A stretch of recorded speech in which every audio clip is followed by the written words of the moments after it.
여러분 안녕하십니까? 3월 30일입니다. 음력 윤 2월 초 아랫날 정해일 대지날 목요일 되겠습니다. 1년 중 벌써 89번째 되는 날입니다. 공지사항 말씀드리겠습니다. 서울국제불교 박람회가 개최됩니다. 바로 오늘부터죠. 3월 30일, 31일, 4월 1일, 4월 2일까지 4일 동안 강남구 대치동에 있는 세택 전시장에서 세계국제불교 박람회가 열립니다.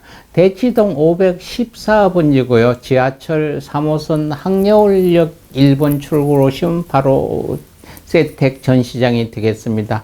BIB 방송도 상관 114호에서 현장 방송을 실시하고 있습니다. 1관, 2관, 3관이 있고요. 또 밖에서 또 있습니다. 여러 볼거리도 많고요. 먹거리도 많고 식품도 좋은 게 많습니다. 따뜻한 봄날 한번 오셔서 보고 먹고 맛보고 느끼시면 아주 좋은 날 되고, 오신 김에 BIB 방송도 한번 방문해 주시면 감사하겠습니다.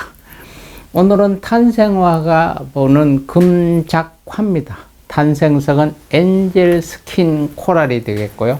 탄생석은 3월달 탄생석은 아쿠 아마린이 되겠고, 오늘 탄생목은 개암나무가 되겠습니다.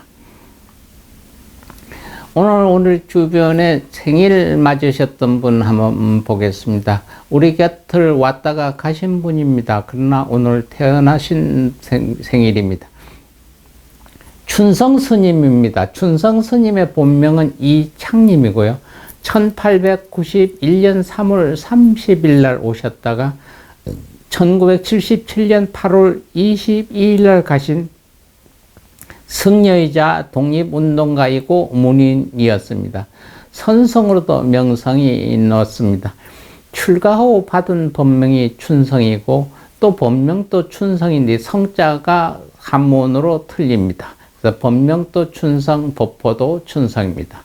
그래서 이춘성으로도 부릅니다. 별칙은 무외도인이고요. 강원도 출신이며 13살 때인 1903년에 출가해 백담사에서 한용운에게 사사하였고, 송만공의 문화에서도 사사했습니다.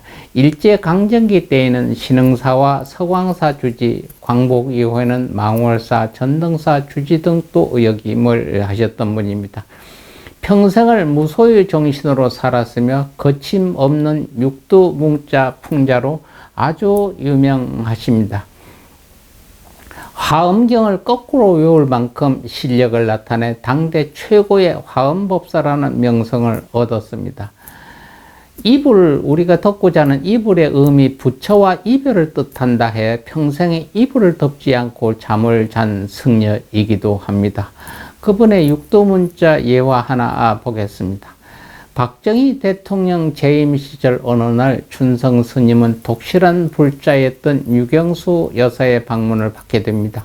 춘성이 강원도 보문사에 있을 때 당시 유경수 여사가 찾아와 인사를 하니 춘성 스님은 유경수 여사를 빤히 보고 우리 뽀뽀나 합시다 하고 달려들어 불자들과 수행원들을 당황하게 했다고 합니다.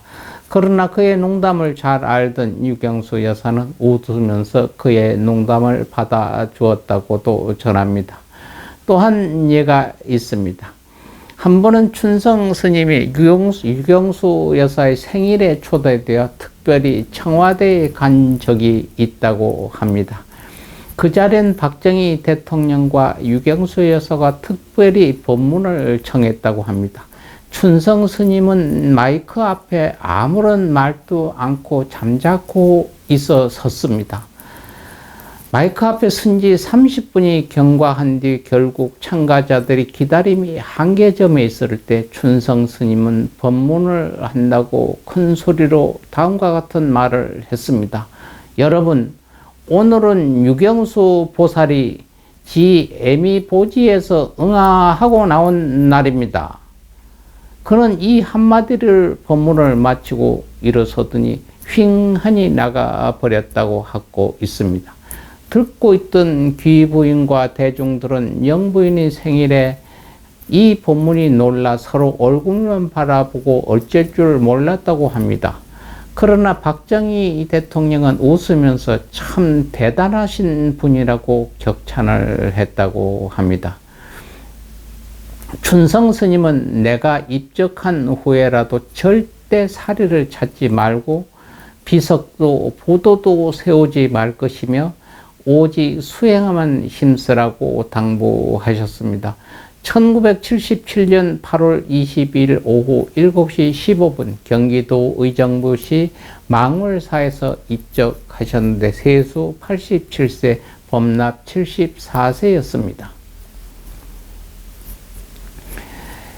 국악인 김천흥입니다. 1909년 3월 30일 나셨다가 서울 남대문 영동에서 출생해서 2007년 8월 18일 98세로 별세하신 조선 일제 감정기 대한민국 해금 아쟁 양금 연주자이자 궁중무용의 명인으로 조선 마지막 무등이기도 합니다.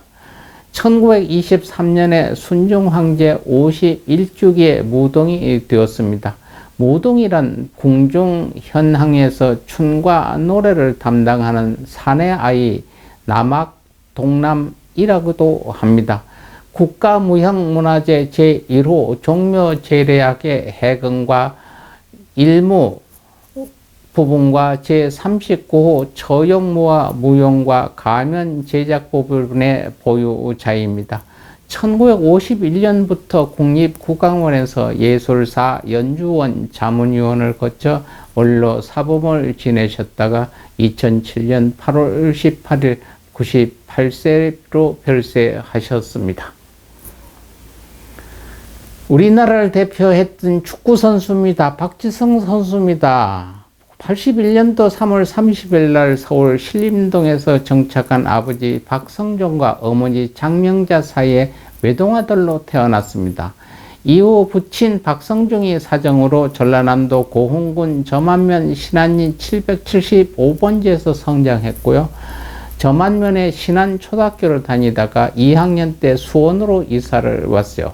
산남초등학교 4학년 때부터 축구를 시작했고 세류초등학교를 전학을 갔습니다. 어려서부터 키가 작고 왜소해 수원 공고 1학년 시절에는 기본 훈련만 시켰을 정도라고 합니다. 아버지가 몸에 좋다는 보약을 마시게 한 후 박지성은 7cm나 컸다고 합니다. 명지대학교 재학 중이던 2000년도 일본 교토 퍼플 상가의 스카우트 제의를 받고 입단해 프로 데뷔를 하게 되죠.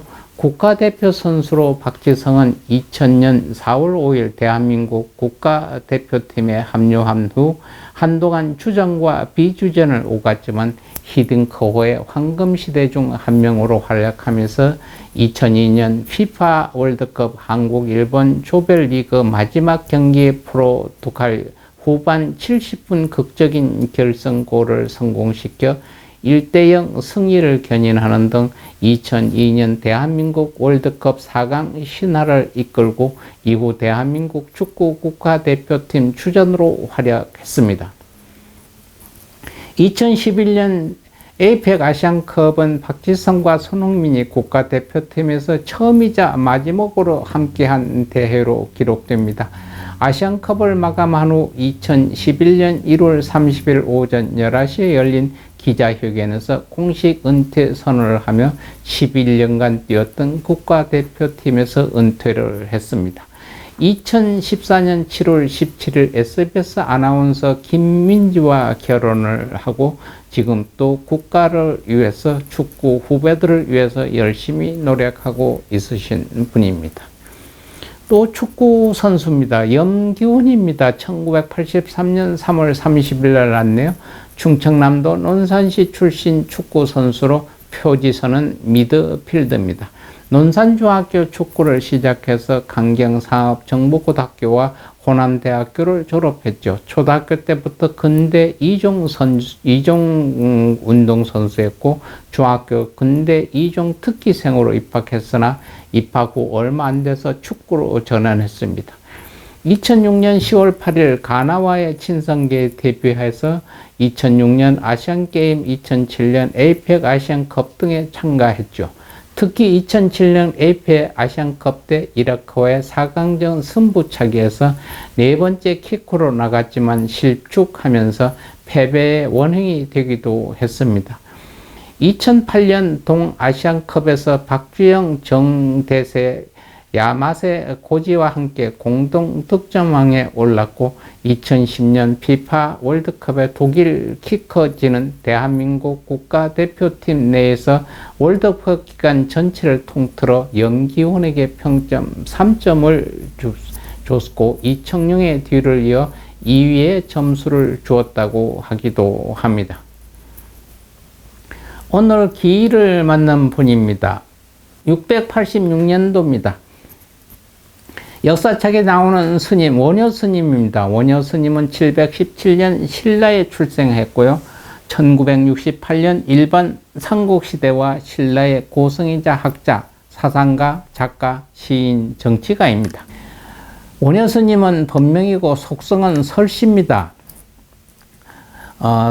사당, 신당의 본명은 호는 화정이고요. 그는 서곡삼이, 백부논주, 해동법사, 해동종주, 서당 화상, 고선대사라고도 부릅니다. 원효는 고려시대의 원효보살, 원효성사라 존칭됐습니다. 원효 스스로 지은 법명은 소성거사고 한국에서는 보통 법명을 따라 원효대사라고 불립니다. 어머니 조씨가 그를 수태했을 때 꿈에 유성이 품속으로 드는 것을 보고 원효를 임신했으며 만삭이 된 몸으로 집 근처의 상주 경산현 압록군의 남불지촌 율곡마을의 밤낮 아래를 지내다가 갑자기 나왔는데 상궁유사에 이르기를 그때 오색구름이 땅을 덮었다고도 합니다.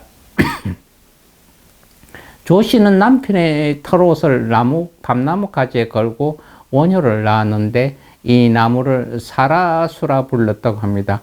그곳 밤나무의 밤은 크기도 크고 굵고 맛이 특이해 사라율이라고 지금까지도 불려지고 있습니다.